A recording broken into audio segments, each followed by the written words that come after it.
நம்ம மே மாதம் ஜூன் மாதம் அப்படின்னு பார்த்தா கடந்த சில வாரங்களுக்கு முன்பாக கூட இந்த தோழமை உறவு, இந்த கட்சிகளுடைய ஆதரவு தன்மை அப்படிங்கிறது பற்றி நிறைய சந்தேகங்கள் எழுப்பப்பட்டது. ஆனால் இன்னைக்கு தமிழக வெற்றி கழகம் திரு சத்யன் ஒரு வலுவான அணியை நிலைக்க செய்துன்னு பார்க்க முடியாது. மாலை வணக்கம். விடுதலை சிறுத்தை கட்சியினுடைய தலைவர் மரியாதைக்குரிய திருமாவளவன் அவர்களுக்கு எங்கள் சார்பாகவும் பிலேட்டட் பர்த்டே விஷஸ், பிறந்தநாள் நல்வாழ்த்துக்களை தெரிவித்துக் கொள்கிறோம்.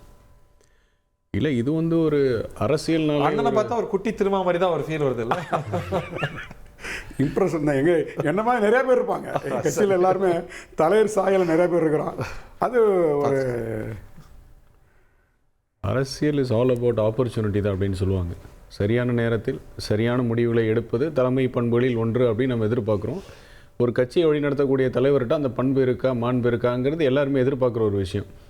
இப்போ ஆளும் கட்சியாக தாவாக இருக்கும் பொழுது அதில் ஒரு அங்கமாக மாறுவது அப்படிங்கிறது வந்து ஒரு பெரிய ஆப்பர்ச்சுனிட்டிக் டிசிஷன் தானே ஒழிய ஒரு கொள்கை சார்ந்த முடிவோ ஆப்பர்ச்சுனிட்டி. ஆமாம், அது சந்தர்ப்பவாதம்னு சொல்கிறீங்களா? சந்தர்ப்பவாதம் தான். காற்றுள்ள போதே தூற்றிக்கொள்ளுங்கிற மாதிரி அது ஒரு சந்தர்ப்பவாதம் தான்.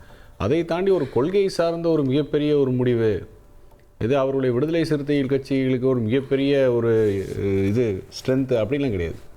அதுக்கு முன்னாடி இன்னொரு விஷயத்தையும் சொல்லிக்கிறேன். நேற்று நடந்த மாநாடு, அந்த அரசியல் மாநாடு, அதற்கு பள்ளிக்கு விடுமுறை கொடுத்ததுக்கு இந்த மாவட்ட நிர்வாகத்துக்கும் இந்த அரசுக்கும் கடுமையான கண்டனத்தை தெரிவிச்சுக்கிறேன்.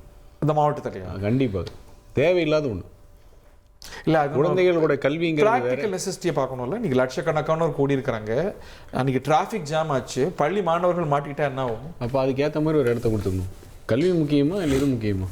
மாநாடுக்கு பள்ளி குழந்தைகளாக போகிறாங்க? இல்லை, கல்வி கற்க வேண்டிய வயது, அவர்களுக்கு ஒரு சரியான திட்டமிடல் வழிகாட்டுதல் இருக்கக்கூடிய இடத்துல இது ஒரு தவறான முன்னுதாரணம்னு சொல்லுவீங்களா?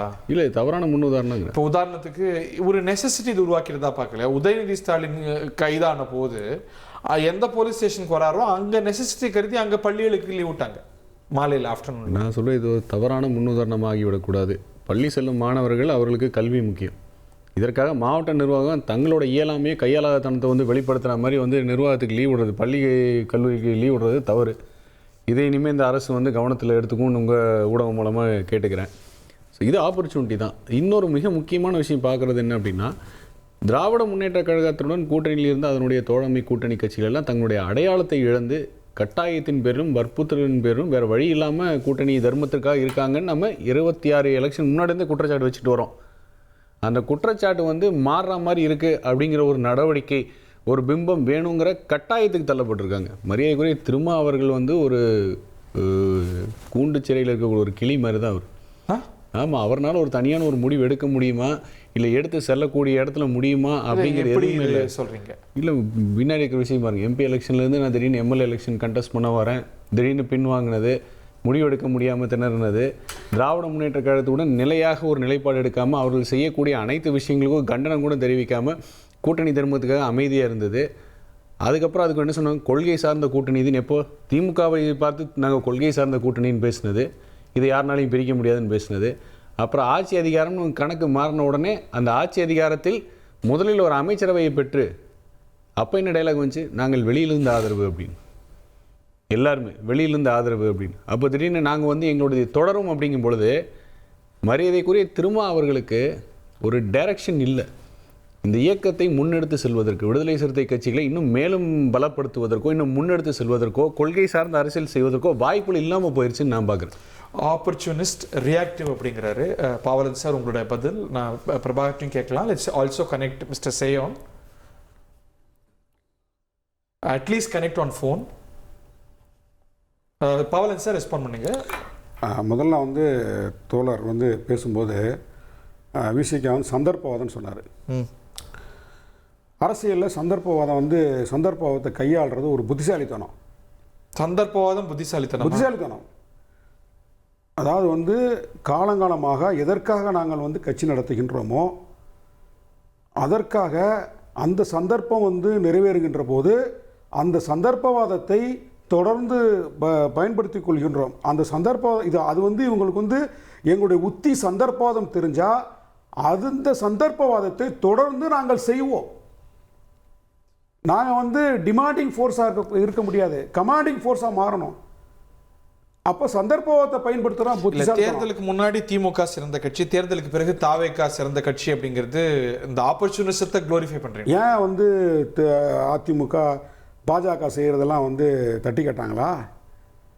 மோடியை தட்டி கேட்டாங்க. தமிழ்நாடே பாஜகவுக்கு எதிராக பேசுகின்ற போது எடப்பாடி பழனிசாமி அமைதியாக தானே இருந்தார். நம்ம அதெல்லாம் அங்கெல்லாம் போனால் அது வேறு விதமாக நிறைய பேசலாம். அடுத்து வந்து பள்ளி கல்லூரிக்கு விடுதலை விட்டது, விடுமுறை விட்டது தப்புன்னாரு.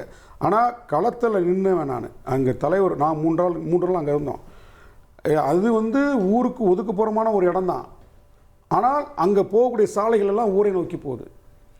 அப்போ பள்ளி கல்லூரி மாணவர்கள் வந்து வெளியேறி போகிறதா இருந்தால் எந்த திசையில் போக முடியும்? நாங்கள் நடத்தினது மதியான மாநாடு. நாங்கள் மாலை நேரத்தில் நடத்தியிருந்தால் பள்ளி கல்லூரிக்கு விடுமுறை விட்டுருக்க வேண்டிய அவசியம் இல்லை. அப்போ இது வந்து மாவட்ட நிர்வாகம் ரொம்ப புத்திசாலித்தனமாக மாணவர்களை பாதுகாக்கிறதுக்காக எடுக்கக்கூடிய உள்ளூர் விடுமுறை கொடுத்துருக்காங்க. அதை வந்து இன்னொரு விடுமுறை நாட்களில் வகுப்பு நடத்தி இதை சரி கட்டிக்கிறாங்க. அடுத்து வந்து திரும்ப வந்து கூண்டு கிளி அப்படின்ற மாதிரி ஒரு இதை, சிறுத்தை எந்த வலையிலும் சிக்காத ஒரு சிறுத்தை தான் எங்கள் தலைவர் எழுச்சி தமிழர். ஆசையை காட்டி வந்து எது இங்கே முதலமைச்சர் பதவி தாரோம், நாங்கள் சொல்கிற கேளுங்க அப்படின்லாம் வந்துச்சு இல்லையா? அந்த ஆஃபரை கூட வேணான்னு சொன்னார். பாரதிய ஜனதாவே வந்து அழைப்பு கொடுத்து உங்களை முதலமைச்சராக்கணும்னு சொன்னப்போ கூட அந்த ஆஃபரை வந்து தட்டி விட்டார். அப்போ இவர் சொன்ன மாதிரி சந்தர்ப்பத்தை பயன்படுத்துறது புத்திசாலித்தன். நான் தனிப்பட்ட முறையில் கருத்து சொல்கிறேன். ஆனால் சந்தர்ப்பவாதம் வந்து வரும்போது கூட அதை வந்து தட்டி விட்டு போனவர் தான் எங்கள் தலைவர். அதை வந்து வேணான்னு தான் சொன்னார். அப்போ எங்கள் தலைவரை எந்த ஆசை வார்த்தை சொல்லியும் கூண்டுக்குள்ளே அடைக்க முடியாது. ஓகே, திரு சேயோன், நீங்கள் இணைப்பில் இருக்கிறீங்க. உங்களுடைய முதற்கட்ட கருத்தையும் பதிவு செய்யுங்க. திரு பிரபாகருடைய பார்வையும் பெறணும்னு நினைக்கிறேன். இன்னைக்கு தேர்தலுக்கு பிறகும் கூட அவங்க எடுத்த நிலைப்பாடுகள் பற்றி இதே அரங்கத்தில் நீங்களும் நானும் விவாதிச்சிருக்கோம். பட் ஆனால் இன்னைக்கு ஃபர்மா தமிழக வெற்றி கழகத்தோட அலையன்ஸ் அப்படின்னு சொல்லிட்டாங்க. பொருள் திமுகவோட உறவில்லை இல்லையா? முதல்ல என்னுடைய இனிய நண்பர் விடுதலை சிறுத்தைகள் கட்சியினுடைய நிறுவனர் அன்பு சகோதரர் திருமாவளவனுக்கு பிறந்த நாள் வாழ்த்துக்களை தெரிவித்துக் கொள்கிறேன். கடந்த சில மாத காலமாக திரு திருமாவளவன் அவர்கள் பெரும் குழப்பத்தில் இருக்கிறார். காலையில் ஒரு கருத்து சொல்கிறார், மாலையில் ஒரு கருத்து சொல்கிறார். திடீரென்று தேர்தலில் போட்டியிடுகிறேன் என்று சொல்கிறார், திடீரென்று தேர்தலில் போட்டியிடவில்லை என்று சொல்கிறார். திமுக சில தினங்களுக்கு முன்பு திமுகவோட கூட்டணி தொடர்கிறது என்று சொன்னார். நேற்று கள்ளக்குறிச்சியில் கூட்டத்தை பார்த்தவுடன் அங்க வந்து என்ன பேசுவது என்று யோசித்தாரா, இல்லை தடுமாற்றத்தின் விளைவாக தமிழக வெற்றி கழகத்தினுடன் கூட்டணி என்று சொன்னாரா என்று தெரியவில்லை. ஆனால் இங்கே என்னுடைய கேள்வி என்னவென்றால், விடுதலை சிறுத்தைகள் கட்சி தமிழக வெற்றி கழகத்துடன் கூட்டணிக்கு தயாராக இருக்கிறது. அதே நேரத்தில் தமிழக வெற்றி கழகம் விடுதலை சிறுத்தைகளோடு கூட்டணிக்கு தயாராக இருக்கிறதா? ஏனென்றால் சென்ற மாதம் மகாபலிபுரத்திலே ஒரு கூட்டணியினுடைய ஒரு கூட்டம் என்று ஒரு கூட்டத்தை கூட்டினார்கள். அந்த கூட்டணிக்கு பெயர் வைக்கவில்லை, அந்த கூட்டணிக்கு காமன் மினிமம் ப்ரோக்ராம் வைக்கவில்லை, அந்த கூட்டணிக்கு யார் ஒருங்கிணைப்பாளர் என்று முடிவு செய்யாமல் ஒத்தி வைத்து விட்டார்கள். இன்னும் சொல்ல போனால் கூட்டணி தலைவர்கள் அனைவரும் கலந்து கொண்டுகிறார்களே ஒழிய தமிழக வெற்றி கழகத்தினுடைய தலைவரான தமிழக முதலமைச்சர் திரு விஜய் அவர்களுடன் இணைந்து கைகோர்த்து ஒரு புகைப்படம் எடுக்கவில்லை. இரண்டாம் கட்ட தலைவர்களோடு தான் திரு திருமாவளவன் மற்றும் காங்கிரஸ் மற்றும் இந்திய யூனியன் முஸ்லீம் லீக் அனைவரும் புகைப்படம் எடுத்துக் கொண்டார்கள். அதனால என்னை பொறுத்தவரை இந்த கூட்டணி ஜெல்லால ஏதோ ஒரு காரணத்துக்காக அவர்களை ஆதரித்துக் கொண்டிருக்கிறார்களே ஒழிய என்னை பொறுத்தவரை தமிழக வெற்றி கழகமும் உங்க கண்ணை உறுத்துது இல்லையா? அந்த ஜெல்லாவிலேயே உங்க கண்ணை உறுத்துது இல்லைங்க.